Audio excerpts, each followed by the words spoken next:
আসসালামু আলাইকুম। আশা করি সবাই ভালো এবং সুস্থ আছেন। অনেকদিন পর আপনাদের সাথে আমার একটা শপিং ব্লগ শেয়ার করছি। হ্যাঁ, আগে আমি আপনাদের সাথে কি কিনলাম, কোথা থেকে কিনলাম সব কিছুই শেয়ার করতাম এবং কিন্তু ইদানিং আমি কোনো ভিডিওই আপনাদের সাথে শেয়ার করতে পারছি না। কিছু আর্জেন্ট অর্ডারের কাজ নিয়ে অনেক ব্যস্ততায় আছি। তো ভাবলাম আজকে আপনাদের সাথে এই ভিডিওটা শেয়ার করি। যেহেতু আজকে আমি এগুলো অর্গানাইজ করব, কারণ সব কিছু গোছানো না থাকলে কাজ করতে অনেকটা অসুবিধা হচ্ছিল। এগুলো যে এখন কিনেছি তা না, অনেক কিছুই অনেক দিন ধরেই কেনা এখানে আছে। কিছু মার্কেট থেকে কিনেছি, কিছু অনলাইন থেকে কিনেছি। কিন্তু আমি একটু সময় নিয়ে যেগুলো গুছিয়ে রাখবো সেটাই করতে পারছিলাম না। তো আজকে ভাবলাম যে না, সব কাজ বাদ দিয়ে আমাকে আজকে এই কাজগুলো করতেই হবে। তো ভাবলাম কেননা আপনাদের সাথেও শেয়ার করি। আর সাথে আমি কিছু এই বক্সগুলোও কিনে এনেছি। এই বক্সগুলো আমার কাছে অনেক ভালো লাগে, কারণ খুব সুন্দরভাবে সব কিছু গুছিয়ে রাখা যায়।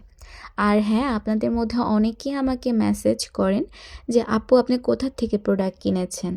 আচ্ছা, আপনারা কি আমার পেজটা একবারও একটু কি ঘুরে দেখেন না? আমি প্রতিটা ভিডিওতেই প্রায় বলে দিয়েছি এবং স্পেসিফিকভাবে ভিডিও শেয়ার করেছি। এখন আপনারা যদি সেগুলো খেয়াল করে না দেখে অযথাই কমেন্ট বা ইনবক্সে এসে জিজ্ঞেস করেন, তাহলে কি সেটা ভালো লাগে বলুন?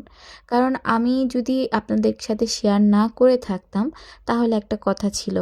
এখন আপনাদের আমি ধরে ধরে সবাইকে রিপ্লাই তো করতে পারবো না।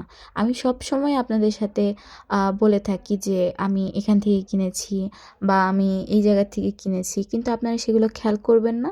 শুধু শুধু ইনবক্সে এসে আমাকে যা তা অনেক সময়। আচ্ছা, যাই হোক, সে কথা নাহলে বাদই দিলাম। এখন কথা হলো যে মার্কেটে কিন্তু এখন নতুন অনেক কিছুই বের হয়েছে।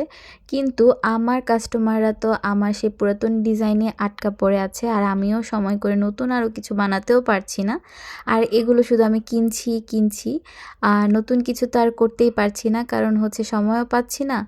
আর হলো কি বলবো, থাক, ও কথা আর বাদই দিলাম।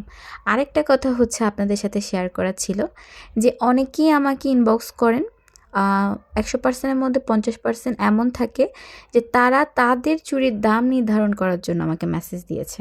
প্রথমে তো আমি বুঝতে পারি না, কারণ কাস্টমার কারা আর কারা দাম জিজ্ঞেস করতে এসেছে, বা তাদের পেজে গিয়ে হয়তো আমার পেজের ছবি দিয়ে তাদেরকে বানিয়ে দিতে বলেছে। এমনও অনেক কাস্টমার এমনও অনেক মেসেজ পেয়েছি। পরবর্তীতে বুঝতে পেরেছি যে তারা দাম জানতে এসেছে। এখন তো আরও খারাপ দিকে যাচ্ছে এটা যে অনেকে ছবি দেয়, ছবি দিয়ে জিজ্ঞেস করে যে আপু এটা আছে কি? তা আমি বলি না, অ্যাভেলেবেল না, কারণ দেখেই বুঝতে পারি সে নিজে বানিয়েছে আর আমার কাছে দামটা নির্ধারণ করার চেষ্টা করছে। এখন যখন আমি তাদেরকে বলি যে না, অ্যাভেলেবেল না, তখন তারা নিজের থেকে বলে যে না আপু আমি বানিয়েছি, তো এটা দাম কত হতে পারে? বা অনেকে বলেও না যে আমি বানিয়েছি, বলে এটা দাম কত হতে পারে সেটা বলুন। যদি না বলেছি, তারপর গিয়ে তাদের কাহিনী শুরু হয়। এরকম সেরকম আপু, বললে কি হয়? আপনারা তো দাম দিয়ে চুড়ি সেল করেন, আমরা তো এগুলো কম দামে সেল করি, আমাদেরটা কেন বলে দেন না? বা অনেকে আবার ভালোভাবে খুব ভদ্রভাবে বলে আপু একটু বলে দেন। এখন আমার কথা আপনার কাজ আপনি ভালো জানেন, আপনার কস্টিং কত পড়েছে আপনি ভালো জানেন, সেটা তো আমি জানি না, তাই না? আপনার ব্যবসা আমার ব্যবসা তো এক না। আর ইদানিং সবচেয়ে খারাপ একটা ঘটনা ঘটেছে, সেটা অবশ্যই আমি ফেসবুকে শেয়ার করেছি, যে একজন আপু আমার সাথে খুব বাজে একটা আচরণ করেছে। সেও কথা আমি কি বলবো,